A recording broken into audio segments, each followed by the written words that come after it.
Unium is the subscription management hub for B2B SaaS companies. Whether you're looking to expand to new markets, experimenting with pricing models, or simply want a streamlined quote-to-cash process, Unium got your back. On top of that, Unium Insights provides the SaaS metrics you need for reporting to the board and for future company evaluation. It gives you the key figures needed to drive your business forward and take strategic decisions.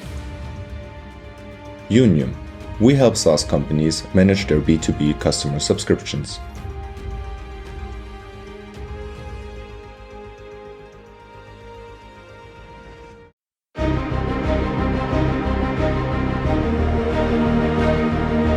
Welcome to Startuprad.io, your podcast and YouTube blog covering the German startup scene with news, interviews, and live events.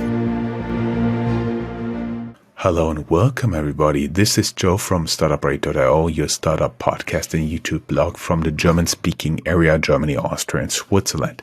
Today, and this is the last interview of 2022, and I would like to welcome Marc. Hey, how you doing?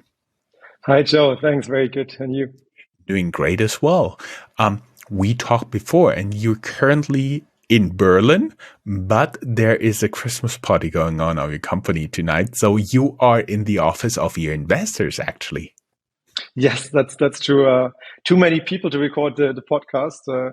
We just have a small office in Berlin because we're a fully remote company, and I usually spend my time in Fuerteventura, at least in the winter, so that I can kite surf and enjoy the sun. Very nice. I have to admit, I love seasons, and I also enjoy going out in the snow with my sons. But nonetheless, I can also see the charm of being in a warm place. In the US, many people do that when they retire. They're called snowbirds because they are leaving when the snow is coming.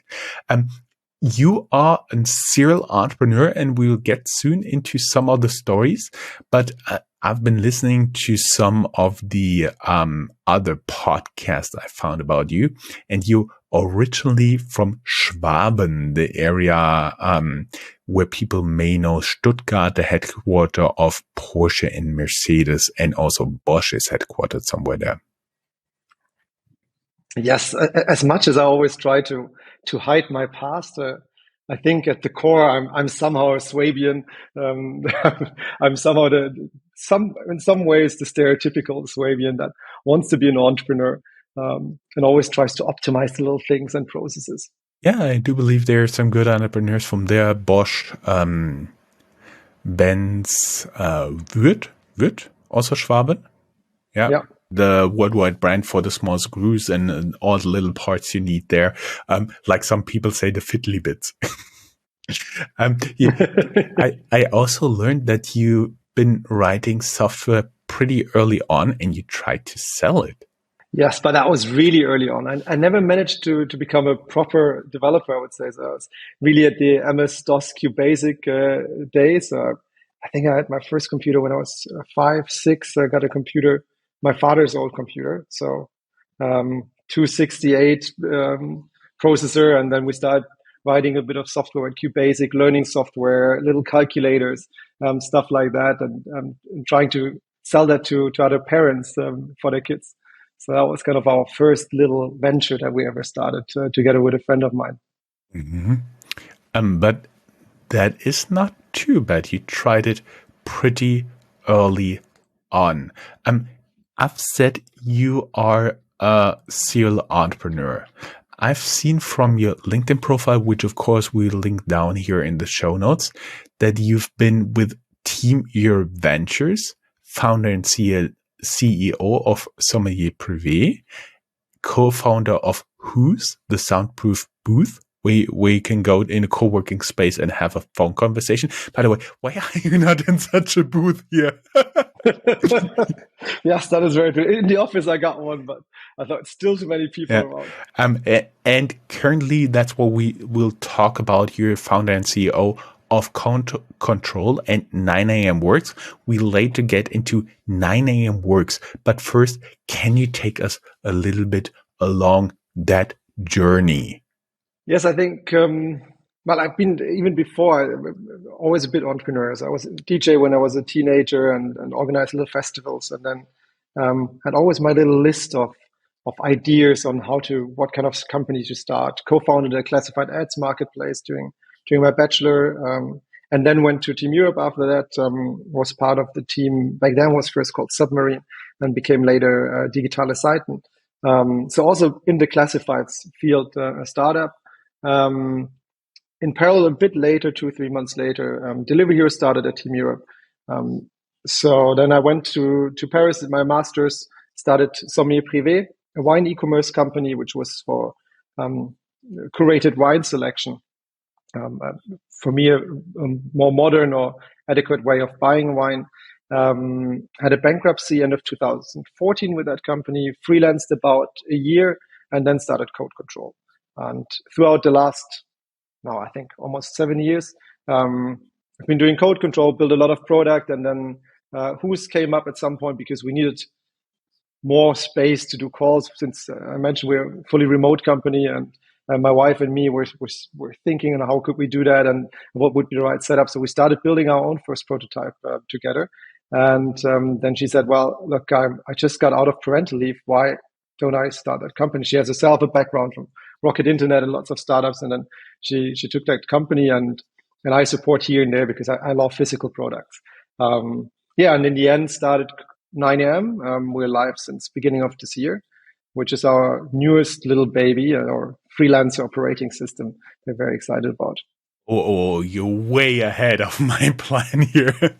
I was just going through your profile, and I found it very interesting. You studied in Switzerland, the University of Lausanne, and St. Gallen. But what I also found interesting is the University of San Diego. Did you go there just for surfing? Yeah, pretty much. So I had the chance to go either to Columbia and New York, but I was winter semester, or to Hawaii, or there was in between San Diego, which was still a decent decent university, but also a lot of laid back surfing time. So I chose San Diego, had a fantastic winter there, and then went back to St. Gallen. I see. And HSC Paris, I don't know how this fits in. Where are the waves in Paris? Yeah, that is true. That didn't work. I was thinking of something else originally, but in the end, HSC became it. And it was, it's a great university. And it's a fantastic experience because it's on campus. So I lived on campus. So it's a bit like, I guess, I never went to boarding school, but I imagine it's like boarding school, but without the people looking over you. So you can do all kind of fun and parties that you want to do. So it's quite nice. Sounds pretty good. It looks like from your CV, you graduated from in Paris, and then you instantly started this curated online wine shop. Let me guess, you got a lot of exposure to French wine in Paris? Exactly, yes. So I definitely want to do something with a nice product, and I still love wine. It's just such a product with so many elements, so much love, so much craftsmanship in there, and so much variety. And it's at the same time a product that is so hard to understand for the end consumer. And that was where we started after Paris, because you go to a supermarket, you have these huge shelves of wine, and you have no idea which wine to pick, right? And that was kind of the starting point where I said, okay, we need to find some logic on how can we curate wine and how can we create a tasting algorithm so that people get matched with their right wine and only drink wine that they really love. And we did that. Was it quite a journey? I drank a lot, that was for sure. So I think 5 days a week for sure. Too much wine. That was the fun part. It was a lot of work. It was a tough time because investors were not really interested in investing in wine companies. There were a few others that didn't work out just about the time that I started. And so that was really, I learned a bad timing to start a venture-backed company. So it was quite a struggle. We raised about $1 million in total and had a bankruptcy end of 2014 then. Before we get into that, I realized that there are a lot of wine companies that have been sold prior to or in the beginning of Corona, and some of them had prices something like 8 digits, tens of millions, or single millions. Do you believe that you've been just too early with the idea, or did they do something complete? And I think there are many things. So we iterated over and over the model. We started with a wine subscription model and more on the higher price tier. That didn't work out too well. I think there were a lot of companies at the same time doing food boxes that had a hard time. Then we moved more into a shop that is sorted the way that based on the wine taste of the person. That worked way better. But still the customer acquisition costs were fairly high, or they still are fairly high. So you need to make sure that you need to pre-finance. If you get the right customers, you have really sweet CLVs, you get a lot out of a loyal wine customer. And we had very loyal wine customers, but you need to buy them. So you need to have the cash to buy them. And that was a bit of a tricky story because we just didn't get investors convinced. We started a wine app, something very similar to the Vivino. I was also in parallel, where you can take a picture of a wine label and then buy that wine instantly in that moment. And we were the first one integrating that with the drop shipping. In wine, the market is super fragmented. It's really also very much a people business where you need to get in contact with the people and drink with them. So we had over 10,000 different wines in our shop, and so we were able to really deliver a lot of the wines. And we were investing into that app, and that was where we actually went bankrupt, because in the end, first a Series A financing didn't happen. Then we had our existing investors that said that they would bridge us, and then they pushed the signing appointment for the bridge loan for the financing back. And after they pushed it back the second time, they told us, "Oh, we actually won't do it." So at that moment we were completely out of cash. Mm-hmm. We had some other investors lined up, but we were as a crowdfinance, and the contracts took a long while if you would need to do a down round. So it was all a bit of a tricky setup to get out of it. And we were also very tired. We've been fighting for 2.5 years, and we were tired. So I think it was a combination of it been going on too long, and we're not getting the right cash in. I think there was so many learnings along this journey. One of the biggest was for sure to never start a company alone, mentally, but also to get investors.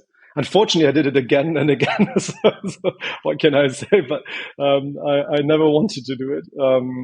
But I think especially if you go into venture-backed, you just need to have co-founders. Mm-hmm. I see.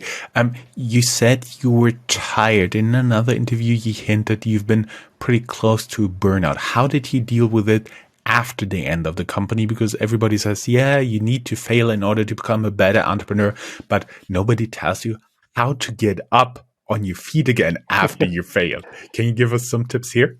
So, I burned out actually about a year before that, because that was the first time that we had to lay off people, and I had to lay off about 20 people.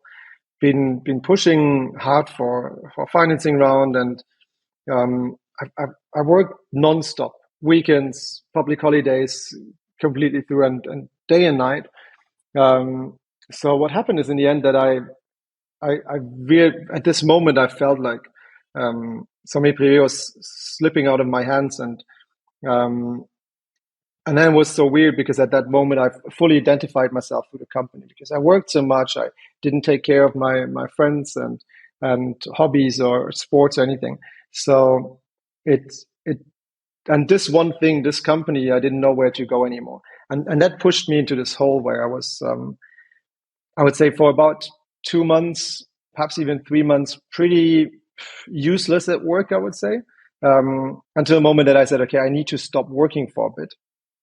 To recover, and that was even before the bankruptcy, and that helped me a lot later throughout the bankruptcy as well, because what I realized in that phase is that to me it's crucial to keep a distance between me as an entrepreneur, as a person at work, and me as an individual person privately. And I focus on me being happy. I'm focusing on having enough me time. So I work less. I made sure that usually I don't work later than 7 o'clock in the evening. I don't work weekends. I make sure that I do enough sports, that I have enough interactions with my friends, so that my private personality, my private me, is always happy. And then there is work, and work is something that I absolutely love, and I spent the biggest part of my life doing that. Right, so. But it needs to have limits, and I think that has been so splitting those two and giving work a limit. I think these have been the biggest learnings. And another one that happened throughout this burnout, so in the beginning you tend to, I think, thinking too much of, you think that you're too important for the company, that you're really important for the company, that if you're not in the company, nothing will happen, right? And when I wasn't actually bringing any value to the company, and for parts not working, and I came back and looked at what was happening, then I saw that everything was running and the team was doing a better job than I would have ever imagined. They made decisions without me, and the decisions were better than anything else. So it helped me a lot in developing my leadership more in the direction of trying to be completely obsolete at the company. So my day-to-day work is always on making myself obsolete, and we have it for our OKRs, so for our strategy next year as well. Again, make Marc obsolete, right? It's one of the strategic elements, and I think it's really important that we take ourselves as leaders or founders not too serious. We bring value, and we need to see where we bring value, but the company doesn't depend on, or should not depend on us. It reminds me of an interview I had in my other podcast, Starting Why, with a person who was a high-ranking employee at an American-based tech company, and he had his first heart attack in his early 40s because he just completely lacked sleep. But I also realized this in myself when I started out as an entrepreneur. In the first half year, there was at least one day a week where I worked until midnight. I've cut this considerably. Plus, the rule is also for me, I don't work on weekends. And I realized if you put in like 4, 5, 6 additional hours at night in the evening, the next day is even less productive. And then you need more. It's kind of a vicious cycle. And that's something I also tend to break by working maximum until 10 p.m. starting not too early, and of course having some free time talking to other people, because if you only sit in front of your laptop, you won't get any good ideas, especially if you're very tired. And so basically Huus, the soundproof boxes, are the show of your wife, if I understand correctly. So exactly, we kind of skipped it. Just one question: when we are at your place at home, would there be a soundproof booth for phone calls somewhere?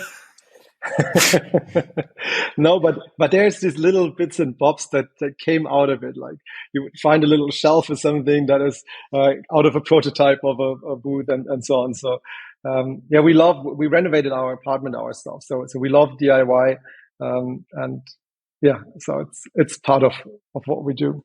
Mm. And then you started first Control, which is still alive, but then you made it a little bit broader with 9am. The roots are back in your freelancing.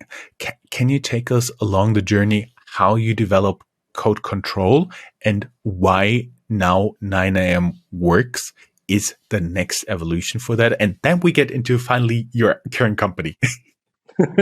Sure. Yes, look, I've been always a fan of future of work and future of education. So I ended up being an entrepreneur because I did internships in banks and so on. And I always realized that this is not a way that I can be happy at work.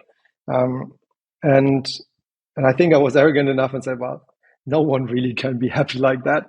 So I always took an interest in how can you make people happy at work. And then I started freelancing and realized how many of these boxes that I've set myself for happy work, it ticks. So freelancing is just gives you so much flexibility, so much freedom. you decide where, when, and how you work. You decide who you work with, and every morning you decide that you're gonna work. In a work contract, you kind of sign with your blood, and then you go until the end for that company, and you wake up and you might not want to work for them anymore. So that's why a fifth of people actually want to quit, and why there is the concept of quiet quitting. All of these things don't exist for freelancers. They do what they love.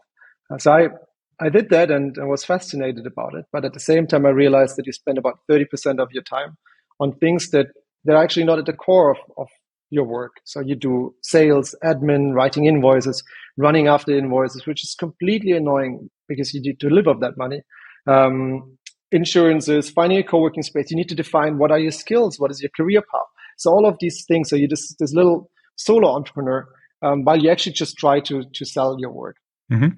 And that was the beginning of Code Control. We said, well, we want to create a curated freelancer marketplace, in that case for tech freelancers, product managers, developers, and designers, and take only the best people in this community. And by having the best people in there, we can afford to take as much as possible care of those 30% that the freelancers don't want to do. And we've been doing this since 2015 and the end of 2015, beginning of 2016. And always build a lot of products around it and try to understand how can we make the life of freelancers better. And naturally working with companies also as well, how can we make the life of companies better? And that's how we ended up in the end with 9am, where we decided we want to make it a bit broader. We don't only want to focus on a small group of tech freelancers, on the best tech freelancers in Europe, but we want to make it open for every freelancer, every knowledge worker at least, every knowledge freelancer. And we want to open it for all companies and even recruiters in the future. I see. And we now understand it has something to do with freelancers. You take some of the work. Can we do like a journey of, let's say I'm an aspiring consultant in the startup space and I want to register at 9am.works. What do you do for me and what do you need from me? Yeah. So for 9am, perhaps bottom line of what we're doing is we try to be an infrastructure for freelancing. So we call it freelancing operating system. And for us, everything starts with the perfect profile. And that means, so you have to imagine that if you've ever done a LinkedIn research or on Marketplace, you see that most people don't have good profiles. And that's obvious, because why should I know how to create the best profile? So what we do is you sign up, you give us a bit of information, give us your CV, your LinkedIn, your whatever profile you have, your website, and we create a profile for you. Because we have professional resume editors and we create a profile for you. And that is the beginning of your sales journey. Because at the core of what you do in freelancing is you try to understand how to get more and better projects. And that is something that we specialize on. So we create this profile for you. You have in there a lead form, a sales form that you can use to qualify all the leads that are coming in. You can embed it on your website or on LinkedIn or wherever you want to do. And then you can manage all the incoming leads through 9am. So it's kind of a freelancer project CRM where you can just keep track of all of your projects without you yourself needing to enter anything.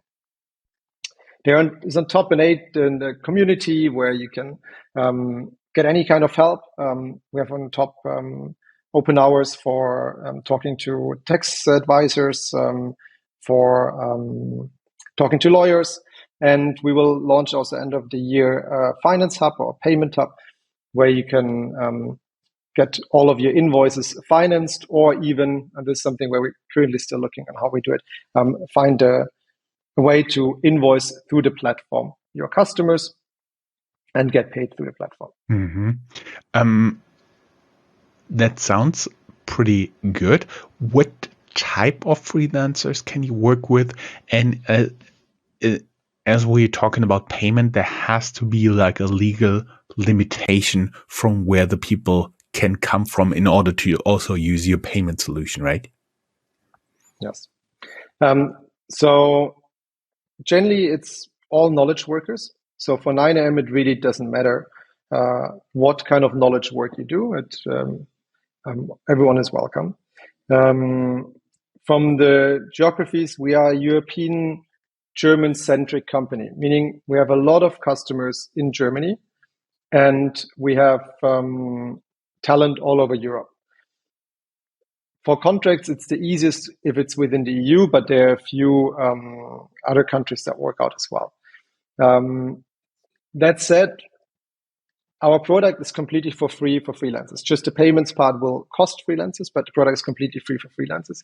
And we've built a lot of different solutions for companies, and that's where we actually make money. That would have been my next two questions. First, how you make money, and what is it? Why is it useful for companies? Because we do have a lot of entrepreneurs listening here, including freelancers. Yes, I'm freelancing myself, but also entrepreneurs. Can you tell us a little bit how your solution helps the companies who want to hire freelancers, who want to get the best talent for a certain period of time? Yes. So first of all, at Code Control, it always goes through us, right? We offer within 48 hours the best talent provided by us. At 9am, there are different ways, and this when we started 9am, we went back to this idea of becoming an infrastructure provider for freelancing. Looked into what marketplaces do and what different freelancer services do, time trackers or accounting software and so on, and identified that we want to be different than traditional marketplace. A traditional marketplace, like could be even like LinkedIn, they always start with owning the profile and owning the lead, and then they say, well, this justifies that we make money. And we think a bit differently. We say, well, in the end, we don't own the profile. Please, this is your profile. We help you having the best profile, but please multiply it on lots of different places and make sure that in these different places, you can use the profile to sell better. Mm-hmm. And then there's the other side, and there's the lead. And there we do the same thing. Instead of a marketplace where it's very clear that on the marketplace you make money with the lead, we take on our case, we say, the project itself should not be monetized. So our freelancers can get projects from several different external platforms. Mm-hmm. We scrape them, we optimize them, put the tags in it, categorize them, and then match them against the profiles of the people, so they can find 100% on the jobs on the platform. But that means as well that we need to rethink the way that we do pricing. Mm-hmm. So a traditional marketplace just takes commissions. Mm-hmm.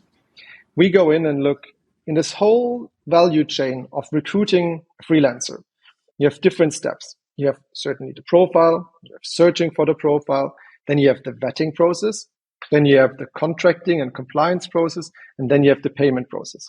And what we do is we split it into different parts and take cuts in those elements where we create value add.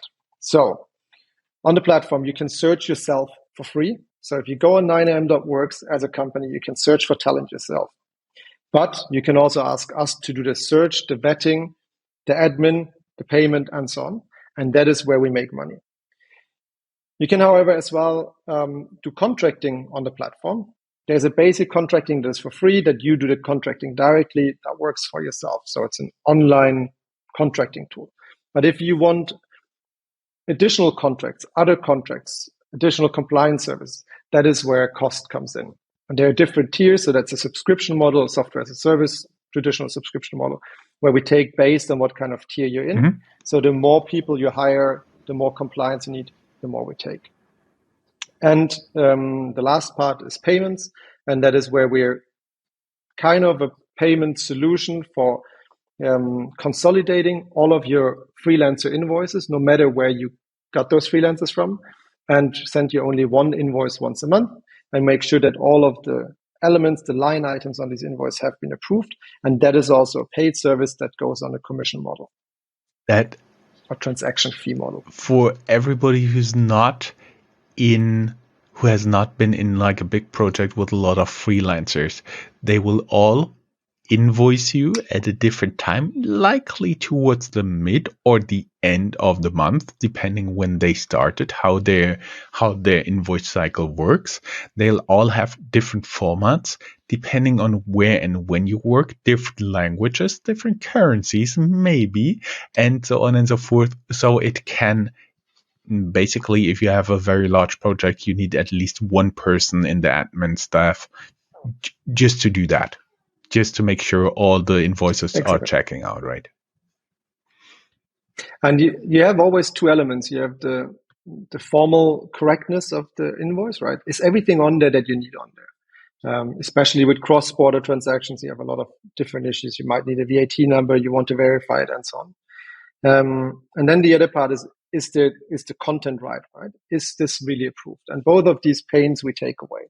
And there's another pain that we take away for bigger organizations that is usually in bigger organizations with ERP systems, you would need to get every freelancer through your purchasing department, do a legal check, do a kind of a KYC, and give them a supplier number. So you onboard them as supplier within the company. Now, if you, I don't know, Deutsche Telekom and work with, let's say, 15,000 freelancers a year, then that's 15,000 suppliers that you need to onboard and get into your system. And what we do with our consolidation and the contracting engine is that we help that such a company needs only one supplier. And that one supplier is 9am. And underneath, we have all of the other suppliers, which are all the different freelancers. They get consolidated into these invoices. And now you can pay them out of one ERP supplier. I just have to smile. When is it worth for a company to do this? Do you need annually 15,000 freelancers? No, but please, if you do, then please come. No, literally, it's a freemium model, right? If you're a small organization, then the product is for free, and if you need here and there a freelancer, it's for free and you can use it. It's not the target group where we want to make money. There are certain elements like compliance in Germany for self-employment is really big. So we've created with Hogan Lovells a compliance hub to ensure that you can work with freelancers with as little false self-employment risk as possible. So these little elements can become interesting. It can be that you're scaling a lot and you want to use our API to work directly with your ATS. So perhaps the subscription element makes sense, right? So it's completely flexible. You can sign up, use it for free, have a look around. You don't need to use all of the hubs. You can use just individual elements. So it's a very flexible and open tool. And for everybody who wants to check it out, of course, we have it down here in the show notes. Wherever you're listening this, wherever you're watching this, go down here in the show notes. There is a link. In case you're listening to this on IBTR Internet Radio Station or Startup.radio, go to medium.com/startup-io. That is our blog, and there you'll find the show notes of 9am.works.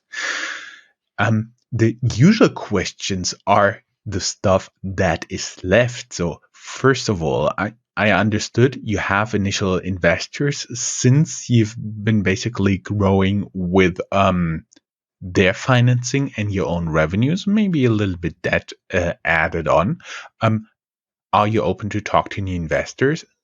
Yes. So we're profitable since 2019. Well, we were profitable before we took a financing round, and since 2019, we're profitable again, meaning we finance 9am completely out of the cash flow from Code Control.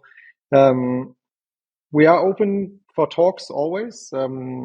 We are certainly at a stage where financing round needs to be 10 million plus to have an impact. Everything else we can easily do out of cash flow and bank financing. With 9am, we believe that about 6 to 9 months is a good moment for us to look again into the options of doing external financing. Mm-hmm. And of course, it's interesting because you are helping freelancers to get new jobs, but are you looking for like permanently hired people? Are you hiring? Yes, of course. Yeah, we always hire. We're fully remote company, so we're hiring all around the world. Different positions from community managers to growth managers to recruiters, account managers, event managers, literally always have a look what is open right now. I know at this moment we have a growth manager role open and a recruiter role open. So always definitely check out our career page. There's definitely stuff on there. We have unlimited holidays, to have mentioned that. It's a nice package. That really means unlimited holidays. It's not the PTO like in the US, right? It means, well, we have to actually, for everyone that is in Germany, we have to track it. It means that you need to take a minimum of 25 days of holidays. Otherwise, we push you away and say, you're not allowed in the office anymore. And then you take as many as you need that year. We have made the experience that there are just years where you need more and years where you need less. So decide yourself. As long as it's more than 25, we're happy. That is a good choice. Just from my personal experience, the year you become a parent, it's usually a good year to take more time off. Yes, indeed.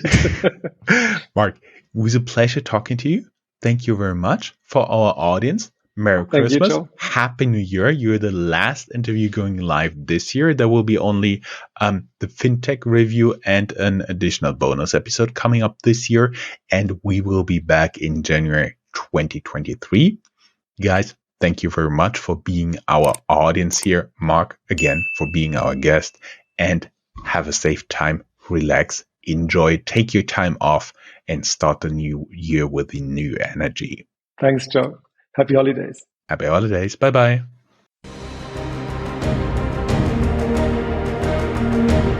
That's all, folks. Find more news, streams, events, and interviews at www.Startuprad.io.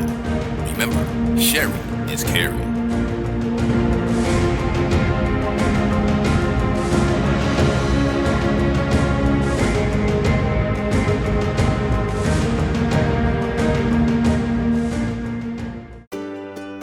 When you're an entrepreneur with a great idea, it can be daunting to find funding. Startup Raven takes the process out of your hands by helping entrepreneurs connect and learn about potential investors all in one place, without any long-filled forms or 1,000 questions. Sign up for early access at Startuprad.io.